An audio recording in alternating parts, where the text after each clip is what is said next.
Ô Père, que ta volonté se fasse connaître en Jésus.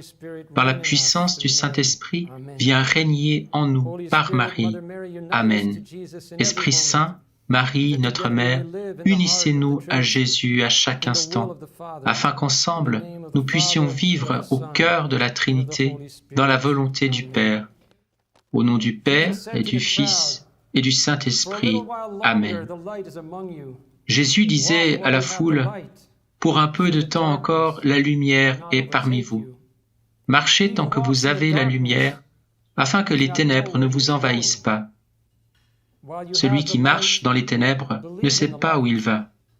Pendant que vous avez la lumière, croyez en la lumière, afin de devenir des enfants de lumière. » Alors comment devient-on des enfants de lumière? Jésus vient de nous le dire. Il a dit, « Croyez en la lumière afin de devenir des enfants de lumière. » Nous devenons donc des enfants de lumière en croyant, en connaissant et en ayant confiance en Jésus-Christ et en sa parole, comme cela a été cru et proclamé dans l'Église catholique depuis le commencement. Tout le reste est obscurité. Dans les prochaines minutes, je veux donc partager avec vous la façon dont le Sacré-Cœur de Jésus et le cœur immaculé de Marie ont dévoilé à des figures de sainteté, hommes et femmes du XXe et du XXIe siècle, les secrets de leur vie intérieure, afin que nous puissions comprendre la manière dont celle-ci s'est déployée au cours de leur vie sur Terre, et que nous puissions ainsi coopérer plus efficacement avec l'Esprit Saint, de sorte qu'il puisse nous transformer en cette parfaite ressemblance intérieure de Jésus et de Marie. Mais d'abord, je dois prendre un moment pour briser un mythe auquel la plupart des catholiques des États-Unis croient, y compris probablement certains d'entre nous dans cette salle. Parce que croire en ce mythe vous rendra très difficile la compréhension de la nouvelle et divine sainteté. Nous savons tous que les rédacteurs de la Constitution des États-Unis se sont réunis ici, à Philadelphie. Et pratiquement tous ces hommes croyaient en ce mythe. Il est très bien exprimé par Thomas Jefferson dans ces mots qu'il a écrits il y a presque exactement 200 ans. Il a dit « Les lois et les institutions doivent aller de pair avec les progrès de l'esprit humain. À mesure que celui-ci se développe, c'est clair que de nouvelles découvertes sont faites, que de nouvelles vérités sont découvertes, que les manières et les opinions changent à mesure que les circonstances changent, les institutions doivent également progresser pour suivre le rythme de l'époque. Nous pourrions tout aussi bien exiger d'un homme qu'il porte encore le manteau qui lui allait quand il était enfant, si la société civilisée devait toujours rester sous le régime de leurs ancêtres barbares. Mais tous nos ancêtres étaient-ils vraiment barbares? À la même époque où Thomas Jefferson écrivait ces mots, notre Seigneur Jésus-Christ montrait à la bienheureuse Anne-Catherine Emmerich la vie de notre premier ancêtre Adam.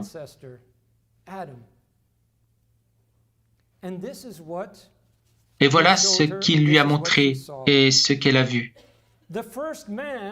Le premier homme était une image de Dieu. Il était comme le ciel. Tout était un en lui. Tout était un avec lui. Sa forme était une reproduction du prototype divin. Il était destiné à posséder et à jouir de la terre et de toutes les choses créées, mais en les recevant de Dieu et en rendant grâce pour elles. J'ai vu le cœur d'Adam. Il ressemblait beaucoup à celui des hommes d'aujourd'hui, mais de sa poitrine émanaient des rayons de lumière. Au milieu de son cœur, j'ai vu un halo de gloire étincelant. Et c'était une petite figure qui semblait tenir quelque chose dans sa main. Je pense que ça symbolisait la troisième personne de la divinité.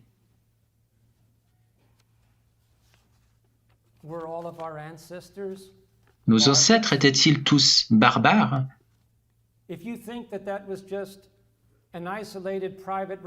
Si vous pensez que ce n'était qu'une révélation privée isolée d'une mystique,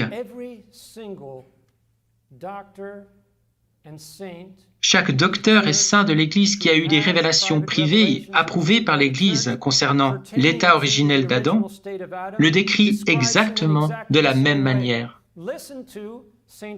Écoutez sainte Hildegarde de Bingen, docteur de l'Église.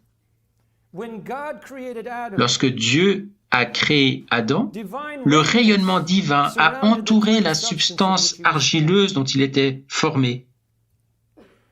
Dans la masse d'argile, il a pris forme et le contour de ses membres est apparu à l'extérieur. Mais l'intérieur était creux. Puis, à partir de la même masse d'argile, Dieu créa à l'intérieur de la figure le cœur, le foie, le poumon, l'estomac, les intestins et le cerveau, ainsi que les yeux et la langue avec tous les organes restants. Lorsqu'il se réveilla par la suite, il était un prophète des choses célestes. Il connaissait tous les pouvoirs de la créature et tous les arts. Dieu lui a donné toutes les créatures pour qu'il les fasse siennes, en les connaissant et en sachant tout d'elles. Car l'homme représente toutes les créatures. Dieu a parlé à Adam dans le langage des anges, qu'il comprenait et connaissait bien, grâce à la sagesse donnée par Dieu et à l'esprit de prophétie. Il connaissait parfaitement la nature de toutes les créatures. Thomas Jefferson connaissait-il parfaitement la nature de toutes les créatures? Il était un pygmée intellectuellement, comparé à Adam.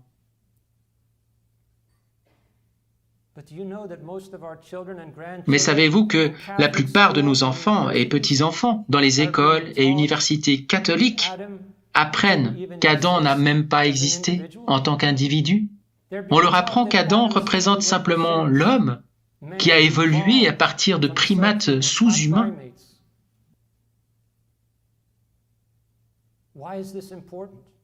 Mais pourquoi est-ce important?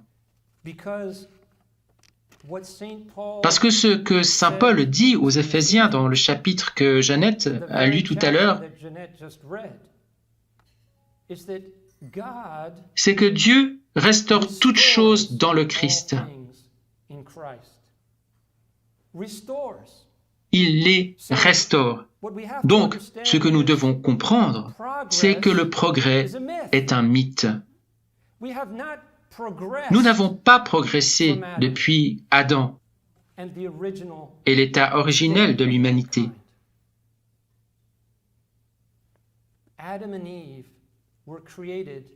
Adam et Ève ont été créés avec le même genre d'humanité que celle assumée par notre Seigneur Jésus-Christ dans son incarnation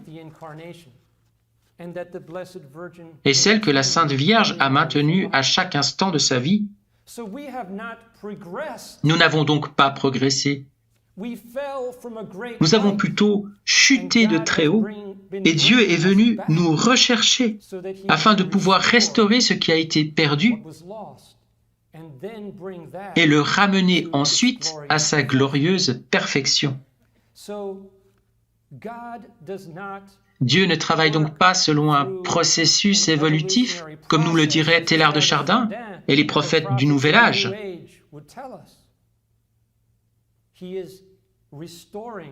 Il restaure toutes choses, les ramène à la beauté qu'elles avaient lorsqu'elles sont sorties de ses mains. Et la nouvelle et divine sainteté est la façon dont le Saint-Esprit restaure tout à leur état premier ou en quelque chose qui s'en approche de beaucoup. Vous savez, lorsque le Dieu Tout-Puissant a accompli le plus grand miracle public depuis la résurrection, le 13 octobre 1917 à Fatima, comment la Sainte Mère est-elle apparue en tout dernier? Elle est apparue en tant que Notre-Dame du Carmel. Et Jésus n'a-t-il pas dit à Elizabeth Kindelman qu'il voulait que la flamme d'amour commence avec l'ordre du Carmel? Mais vous êtes-vous jamais demandé pourquoi la Sainte Vierge est apparue sous ce titre lors du plus grand miracle public depuis la résurrection de Jésus? Eh bien, cela aide si vous comprenez la signification du mot Carmel. Parce qu'en hébreu, Carmel signifie le jardin de Dieu. On pourrait aussi traduire la vigne de Dieu. Or, Dieu a créé le monde entier comme son jardin au début. Pas seulement le jardin d'Éden. La terre entière était le jardin de Dieu avant le péché originel. Et en apparaissant comme Notre-Dame du Carmel à la fin du plus grand miracle public depuis la résurrection, la Vierge nous dit que par le triomphe de son cœur immaculé au cours de l'ère de la paix, cette terre redeviendra le Carmel, le jardin de Dieu. Et la nouvelle et divine sainteté est la façon dont le triomphe du cœur immaculé se produira dans nos âmes.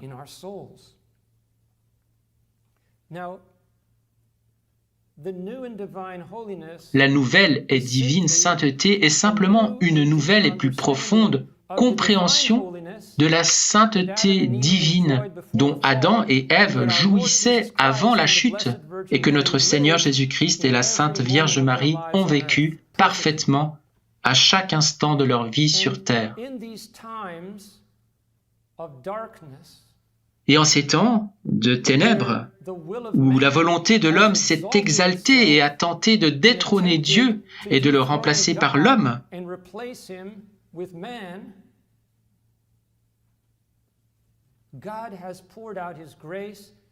Dieu a répandu sa grâce, suscitant des figures de sainteté, hommes et femmes, certains prêtres, certains religieux, certains laïcs, à qui il a dévoilé les secrets de son Sacré-Cœur. Des personnes comme Saint Maximilien Kolbe et le serviteur de Dieu, l'archevêque Luis Maria Martinez. Des personnes comme Sainte Faustine et la bienheureuse Dina Bélanger. Des personnes comme la vénérable Conchita d'Armida et Elizabeth Kindelman, qui ont été mères de grandes familles, puis veuves. Et dans le cas de la vénérable Conchita, une personne qui, en tant que laïque, a fondé plusieurs associations approuvées par l'Église catholique, dont une congrégation de prêtres et une congrégation de religieuses. Et ce que je veux partager avec vous maintenant, ce sont les principales vérités concernant la vie intérieure de notre Seigneur et de la Sainte Mère, qui ont été révélées dans la vie et les écrits de ces saints hommes et femmes des temps modernes. Et je veux vous montrer de façon très simple comment vous pouvez appliquer ces vérités dans votre propre vie. Et parce que c'est une mission impossible en 4 heures, et encore moins en 40 minutes, j'ai 3 livres au fond de la salle qui compléteront le bref aperçu que je vais vous donner dans les prochaines minutes.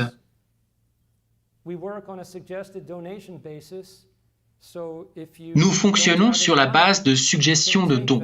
Donc, si vous n'avez pas d'argent, vous pouvez les prendre, pour autant que vous les lisiez et que vous partagiez autour de vous ce que vous apprendrez. Mais si vous pouvez faire le don suggéré, c'est très bien. L'un d'entre eux s'appelle « Nouvelle et divine, la sainteté du 3e millénaire chrétien ». Et il montre comment le Saint-Esprit a révélé les secrets de la vie intérieure de notre Seigneur Jésus-Christ et de la Sainte Mère à travers ces saints modernes. Le 2e livre s'intitule « La lumière vient de l'Orient » et traite de la signification de la consécration de Fatima, de ce dont il s'agit réellement et en quoi consistera le triomphe du cœur immaculé de Marie. Et le 3e est intitulé « La Genèse à travers les yeux des saints », qui reprend les écrits des grands docteurs et saints mystiques dont les écrits ont été approuvés par l'Église à qui il a été montré la création et la sainteté originelle d'Adam et Ève, en présentant ce qu'ils ont écrit à ce sujet.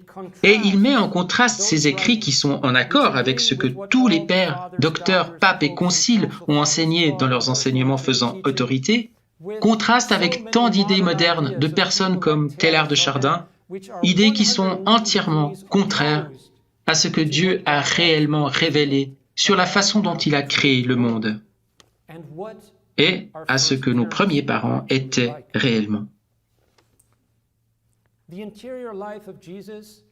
La vie intérieure de Jésus telle qu'elle est présentée dans la vie de ces saints hommes et femmes des temps modernes peut être décrite à l'aide de 4 principes, 4 vérités. Premier élément, à chaque instant de sa vie, notre Seigneur était d'une attention totale à son Père céleste, à la volonté de son Père. Par exemple, il a dit à la vénérable Conchita qu'il n'avait pas oublié son Père céleste un seul instant entre le moment de son incarnation et celui de sa mort sur la croix. Le deuxième point est qu'à partir de l'instant de son incarnation, notre Seigneur a abandonné sa volonté humaine qu'il possédait à la volonté de son Père. Le troisième point est qu'à chaque instant, il a permis à la volonté de son Père de régner dans son humanité sainte par l'intermédiaire du Saint-Esprit. Et c'est pourquoi, par exemple, dans l'Évangile selon saint Marc au chapitre 1er, verset 12, nous lisons ces mots étonnants que le Saint-Esprit a poussé Jésus dans le désert. Jésus est Dieu, et pourtant il s'abandonne si complètement à l'inspiration du Saint-Esprit que, dans sa sainte humanité, le Saint-Esprit peut le déplacer ici, là et partout.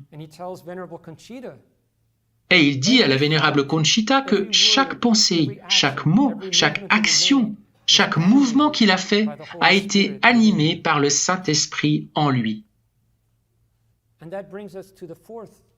Et cela nous amène au quatrième point qui est que lorsque notre Seigneur s'est abandonné à la volonté du Père et à l'action de l'Esprit Saint, il a été élevé dans l'éternité et il a vécu d'une part dans le temps et l'espace comme nous le faisons,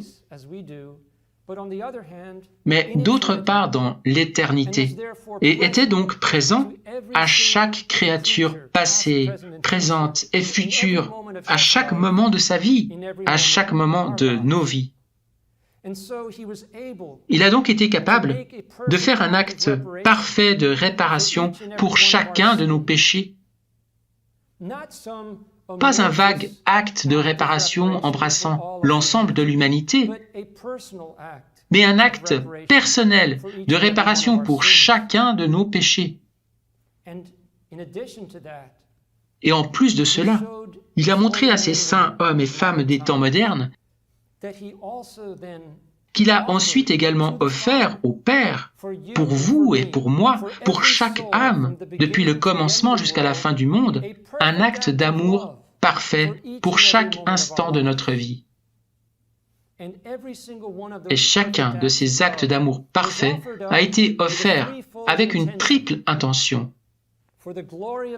Pour la gloire du Père, pour le bien de toutes les créatures passées, présentes et futures, et pour la venue du royaume du Père sur la terre comme au ciel.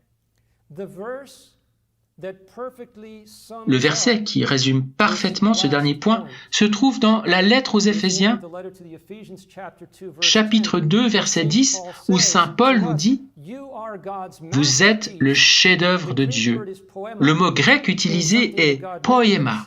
Il signifie quelque chose que Dieu a fait, mais c'est aussi le mot, d'où nous vient le mot « poème ». On pourrait donc traduire « Vous êtes le poème de Dieu ». Créé dans le Christ Jésus en vue de la réalisation d'œuvres bonnes qu'il a préparées d'avance pour que vous les pratiquiez. Ces œuvres bonnes sont les actes d'amour parfaits que Jésus a préparés pour vous et pour moi à chaque instant de notre vie. Et ce qu'il a dit de différentes manières à ces modèles de la nouvelle et divine sainteté, c'est que ces actes d'amour parfaits sont suspendus dans l'éternité, afin que vous reconnaissiez que Jésus est le bon pasteur, qu'il est parti devant vous, qu'il a préparé ces actes d'amour parfaits pour vous, et qu'ensuite vous les embrassiez et les fassiez ensemble avec lui, avec la même intention que lui. Et savez-vous comment il appelle une personne qui accomplit ces actes d'amour parfaits du matin au soir? Il appelle cette personne une vivante Eucharistie. Parce que, dit-il, lorsque l'un de nous fait les actes d'amour parfaits qu'il a préparés pour nous, et que nous les faisions avec lui, avec la même intention que lui, alors nous devenons une autre humanité du Christ. Et il dit, c'est la raison pour laquelle il a institué la Sainte Eucharistie. Il dit, la Sainte Eucharistie ne me donne rien en retour. L'hostie consacrée ne me donne rien en retour. Mais mon hostie vivante donne en retour mon propre amour. Et j'ai institué la Sainte Eucharistie pour pouvoir produire mon Eucharistie vivante.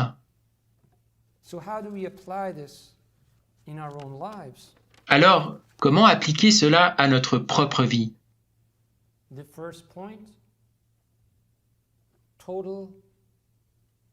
Premier point, un abandon total à la volonté du Père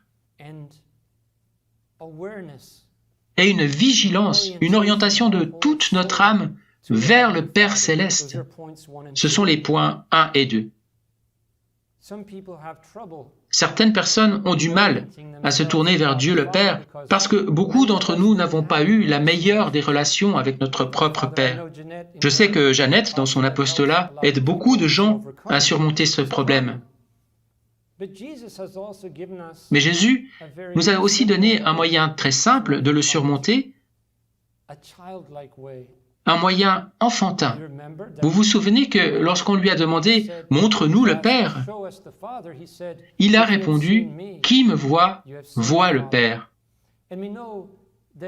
Et nous savons que sur le Saint-Suaire de Turin, nous avons une photographie du visage de Dieu.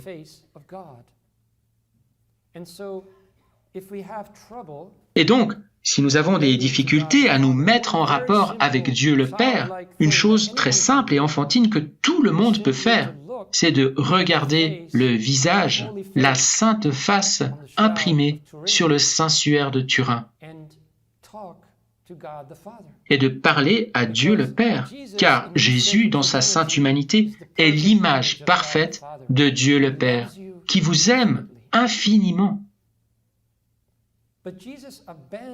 Mais Jésus a abandonné à son Père céleste la volonté humaine qu'il avait assumée, et c'est donc ce que nous devons aussi faire. Mais comment faire cela? Eh bien, tout d'abord, nous le faisons en nous abandonnant à tout ce que Dieu a révélé à travers l'Église en matière de foi et de morale.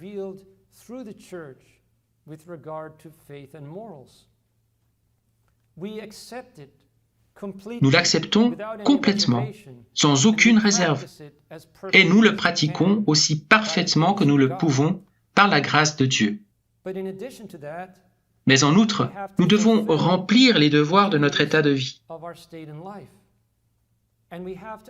Et nous devons comprendre quels sont ces devoirs, selon le véritable enseignement de l'Église.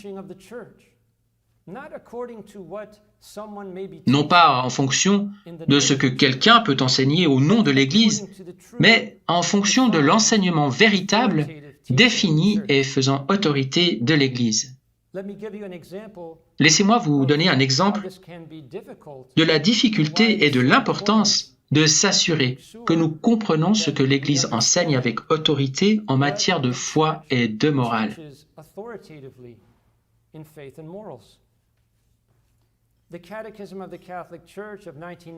Le catéchisme de l'Église catholique de 1994 est un document merveilleux. Mais il y a des gens dans l'Église aujourd'hui qui le traitent comme s'il était le livre de réponses complet à chaque question et qui nous dispenserait entièrement de nous préoccuper de quoi que ce soit qui a été défini au cours des plus de 1900 ans de l'Église catholique qui l'ont précédé. Nous ouvrons simplement le catéchisme de 1994, nous recherchons la réponse et c'est tout. Agir ainsi, ce n'est pas catholique. Je vais vous donner un exemple de pourquoi ce n'est pas catholique. Ici, je ne dénigre aucunement le catéchisme de 1994, loin de là. Il a une très grande autorité. Je souligne simplement que même le catéchisme de 1994, étant donné qu'il est basé sur les enseignements définis de l'Église depuis plus de 1900 ans, doit être compris à la lumière de toute la tradition de l'Église. Et voici un exemple de pourquoi c'est si important. Le catéchisme dit beaucoup de belles choses sur le saint mariage. Elles sont toutes vraies. Mais il y a un enseignement très important concernant le saint mariage qui n'est pas du tout mentionné, du début à la fin. Et pourtant, chaque père de l'Église, chaque docteur de l'Église, chaque pape qui a écrit une encyclique faisant autorité sur le saint mariage a mentionné cet enseignement comme étant important. Et c'est l'enseignement sur les différents rôles du mari et de la femme dans la famille. Si vous lisez par exemple l'encyclique Casti Canubi écrite par le pape Pie XI en 1930, il donne cet enseignement, qui était l'enseignement de l'Église depuis le début. Il dit, le mari et père doit être le chef spirituel de sa femme et de ses enfants. Et la mère et épouse doit être le cœur de la famille. L'homme, le mari et père, doit être le chef de la famille, la mère et épouse doit être le cœur de la famille. Et ils doivent fonctionner ensemble. Et le pape explique, comme les pères de l'Église et les docteurs l'ont fait avant lui, que cela ne signifie pas que l'homme doit être un tyran qui commande tout le monde et exerce sa petite tyrannie dans la maison, mais que Dieu a ordonné que le mari et père exercent un leadership spirituel dans sa maison. Est-ce un enseignement important ou non? Pourquoi n'est-il mentionné nulle part dans le catéchisme de l'Église catholique? Maintenant, afin de montrer pourquoi il est si important de comprendre tout enseignement récent, même s'il fait autorité à la lumière de toute la tradition de l'Église, permettez-moi de faire un pas de plus. Le pape Saint Jean-Paul II a écrit beaucoup de belles choses sur le saint mariage. Mais dans l'un de ses écrits, il a parlé de la soumission mutuelle des époux dans le saint mariage.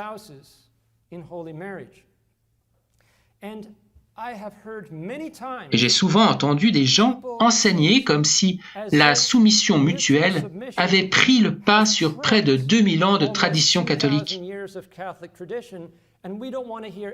Et nous ne voulons plus rien entendre sur le fait que le père et mari a un rôle de leader dans la famille, ou que l'épouse et mère est appelée à être le cœur de la famille. Car la soumission mutuelle est le dernier mot, et elle remplace tout ce qui précède. Ça ne peut pas être ainsi. La soumission mutuelle est vraie, mais elle doit être vraie d'une manière qui ne contredit pas tout ce qui a précédé. Est-ce possible? Oui, c'est tout à fait possible. Voici un moyen de le concilier très facilement. Le mari et père doit se soumettre, donner sa vie totalement pour répondre aux besoins, surtout spirituels, mais aussi émotionnels et matériels, de sa femme et de ses enfants. Mais la femme doit alors se soumettre à l'autorité et à la direction de son mari en tant que chef spirituel de la famille. Évidemment, pas dans le péché, ni d'une manière qui dénigre sa dignité, mais elle doit le respecter et l'encourager dans son rôle de chef spirituel de sa famille. Je l'ai mentionné parce que s'abandonner à la volonté du Père, ce n'est pas seulement des mots. Et pour que cela devienne réalité, il faut que cela se fasse selon le véritable enseignement de l'Église catholique. Et cela signifie que nous devons connaître notre foi et, par exemple, à chaque fois que dans le catéchisme de 1994, quelque chose paraît non pas erroné, mais qui demanderait à être reçu dans le contexte de ce qui a été dit précédemment, une façon très simple de le faire est d'aller en ligne et de consulter le catéchisme de Trente. Le catéchisme de Trente est cité 20 fois dans le catéchisme de 1994. C'est le catéchisme qui fait le plus autorité dans l'histoire de l'Église catholique. Il a été loué par davantage de papes, de docteurs et de grands saints que tous les autres catéchismes de l'histoire de l'Église réunis. Et il vous donnera un excellent point de référence sur tout enseignement récent dont vous ne savez pas comment le comprendre à la lumière de la tradition de l'Église. Bon, alors nous connaissons notre foi, nous connaissons les devoirs de notre état de vie, nous nous engageons à faire ces choses avec Jésus. Mais ensuite, nous arrivons à la partie la plus importante de l'aventure. Parce que s'il y a une chose sur laquelle le Seigneur a travaillé du matin au soir avec tous ces modèles de sainteté, d'Elisabeth Kindelman à Sainte Faustine et tous les autres, c'est la fidélité aux inspirations de l'Esprit Saint. Car comment savoir quel est l'acte d'amour parfait que Jésus a préparé pour qu'on puisse l'accomplir ? Certes, la plupart du temps, on le sait parce que le devoir de notre état de vie nous dicte ce qu'il y a à faire. Il faut maintenant changer une couche, ou payer les factures, ou emmener votre petit enfant ici, ou faire autre chose. Tout cela est donc très évident. Alors vous faites cela avec Jésus pour la gloire du Père, au nom de toutes les créatures, et pour que le royaume du Père vienne et que sa volonté soit faite sur la terre comme au ciel. Mais que se passe-t-il si un devoir clair ne s'impose pas? Alors vous devez compter à 100% sur l'inspiration du Saint-Esprit. Et c'est là que réside la difficulté. Car de nombreux catholiques qui se sont battus pour garder la foi l'ont fait d'une manière qui implique de fixer des règles et de dresser une sorte de liste des choses spirituelles à faire et de cocher les éléments de la liste. Je suis allé à la messe, j'ai prié mon chapelet, j'ai fait mon chapelet de la miséricorde divine, j'ai fait ceci, j'ai fait cela, et puis j'ai fait encore ça et encore ça.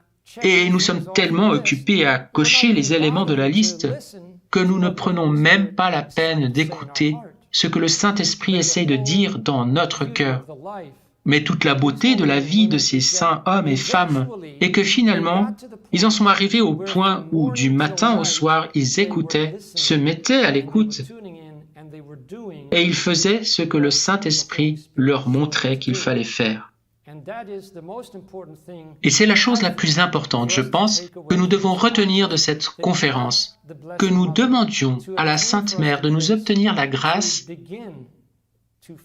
de commencer à suivre l'inspiration du Saint-Esprit d'un moment à l'autre.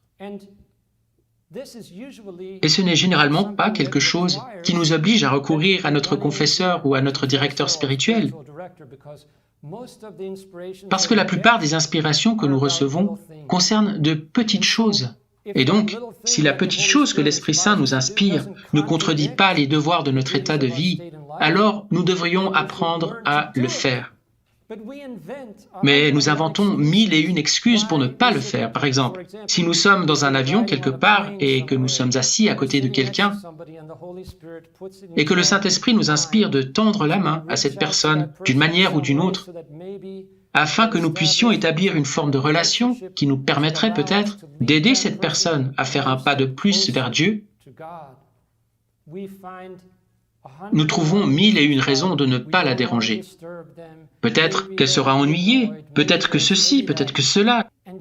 Et pourtant, c'est l'acte d'amour parfait que Jésus a préparé pour nous. Donc, si nous ne le faisons pas, ce n'est pas que nous avons commis un péché mortel et que nous allons être jetés dans les ténèbres extérieures. Mais nous n'avons pas fait cet acte d'amour parfait que Jésus avait préparé pour nous. Et donc, nous ne devenons pas cette Eucharistie vivante qu'il veut que nous soyons.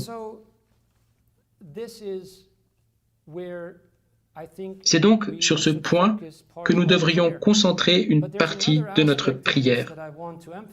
Mais il y a un autre aspect de la question que je veux souligner. Vous vous souvenez, j'ai mentionné que Jésus a dit à ces saints hommes et femmes, à de nombreuses reprises, de nombreuses manières différentes, que tout ce qu'il a fait sur terre, il l'a fait dans le temps et dans l'éternité, de sorte qu'il est toujours là, dans l'éternité. Et cela explique pourquoi le Saint-Rosaire est si puissant. Parce que, voyez-vous, quand vous entrez dans les mystères de la vie du Christ et que vous comprenez que vous pouvez par la foi lui être présent, et c'est réel, tout à coup, les mystères du Saint-Rosaire prennent une dimension entièrement nouvelle. Permettez-moi de vous donner un exemple rapide de la puissance de ce phénomène. Pendant de nombreuses années, je suis allé dans la prison de notre comté avec la Légion de Marie et nous avons eu un certain nombre d'hommes qui se sont convertis à la foi catholique grâce à cet apostolat auprès des prisonniers. Et chaque fois que nous entrions dans la prison, nous avions le privilège d'être enfermés dans la section des hommes. Nous pouvions aller n'importe où et parler à n'importe qui voulait bien nous parler. Et la première chose que nous faisions était de leur offrir l'image de la divine miséricorde. Car notre Seigneur a dit à sainte Faustine, « Si quelqu'un regarde cette image avec amour, avec respect, il sera sauvé. » Donc, s'ils acceptaient cette image, nous avions une relation. La deuxième chose que nous avons faite, même si nous sommes dans la Bible Belt, dans la vallée de Shenandoah, en Virginie, où toutes sortes de notions étranges circulent sur les catholiques qui adoreraient la Sainte Vierge et tout le reste, nous leur apprenions immédiatement le Saint-Rosaire. Et c'est très simple, nous leur disions, « Regardez, tout ce que Jésus a fait, il l'a fait dans le temps et dans l'éternité. Donc, par la foi, si vous le voulez, vous pouvez aller et être là avec Jésus dans n'importe quelle partie de sa vie. » Et nous avons cette belle prière qui est entièrement tirée de la parole de Dieu, et nous prions cette prière encore et encore pour que nous restions avec Jésus dans ce mystère. Et en étant avec lui dans sa vie, nous lui facilitons la tâche pour qu'il vienne dans notre vie et fasse partie de tout ce que nous faisons. Pas de problème, tout le monde comprenait cela. Alors nous disions, ok, voici la brochure avec les mystères. Vous en choisissez un et nous allons faire ces prières et entre les prières, nous lirons les versets de la Sainte Écriture qui se rapportent à ce mystère. Pendant toutes les années où j'ai fait cela, je n'ai jamais eu un seul homme qui n'ait pas choisi un mystère douloureux. Et le mystère qui était le préféré était l'agonie dans le jardin. Nous prions donc pour entrer dans le jardin avec Jésus alors qu'il suait du sang pour nous. Et je vais vous donner un exemple de la puissance de cette prière. Il y avait ce jeune homme, il était là pour trafic de drogue. Il avait eu 2 amis catholiques dont les parents les emmenaient à l'église le dimanche. Eh bien, il les a toutes les 2 mises enceintes et dans les 2 cas, les parents ont fait pression pour qu'elles avortent. Nous sommes allés dans le jardin de Gethsémani avec Jésus et nous avons lu les versets de l'évangile de Saint Matthieu sur l'agonie. Et à la fin de cette dizaine, il a demandé s'il pouvait me parler seul à seul. Nous faisons toujours tout par 2. Je suis donc allé avec lui à l'autre extrémité du local, de la prison, et il m'a parlé de ses 2 filles et de ses 2 avortements. Je ne sais pas s'il en a jamais parlé à quelqu'un d'autre, mais je sais qu'à partir de ce jour-là, il a changé. Et il a commencé à étudier le catéchisme. Et puis, quand il a été envoyé en prison pour terminer sa peine, la dernière lettre que j'ai reçue de lui, malheureusement j'ai perdu contact avec lui après cela, il m'a dit qu'il étudiait pour devenir électricien. Et il a dit, pour moi, tout est Dieu. Voilà donc le genre de choses qui se produisent lorsque nous comprenons, grâce à cette nouvelle et divine sainteté, ce que signifie réellement être présent à Jésus dans les mystères de sa vie.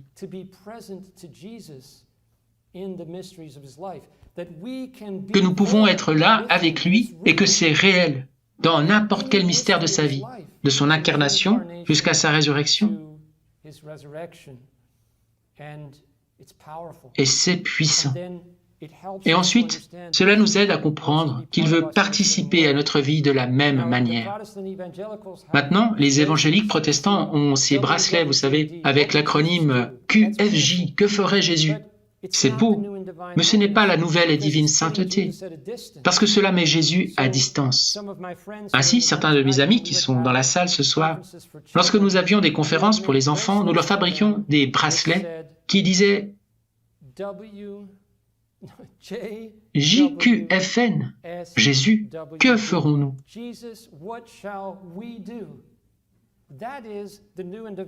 C'est le bracelet de la nouvelle et divine sainteté et flamme d'amour que nous devrions tous porter, au moins dans notre esprit. Jésus, que ferons-nous? Et c'est ce que nous devrions emporter d'ici avec nous ce soir, en continuant à nous poser cette question pour le reste de notre vie. Jésus, que ferons-nous?